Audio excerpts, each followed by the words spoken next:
காட்டி விரல பிடிச்சி காஞ்சா சொல்லி கொடுத்த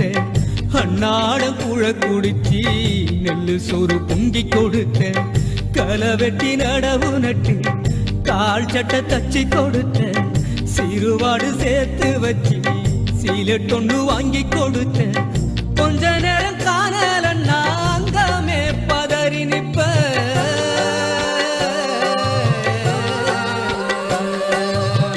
கொஞ்ச நேரம் காணலன்னா அங்கமே பதறி நிப்ப காய்ச்சல் வந்து நான் படுத்தா காசாயத்தை குடிக்க வைப்பேன் என் புள்ள கலைக்கருன்னு 8 ஊரு சொல்லி வச்ச தாலிய வித்து கூட தாயே என்ன படிக்க வச்ச உன்ன பாட வார்த்தை இல்லை அம்மா காலடி மண்ணுக்கு முன்னால திருநீரும்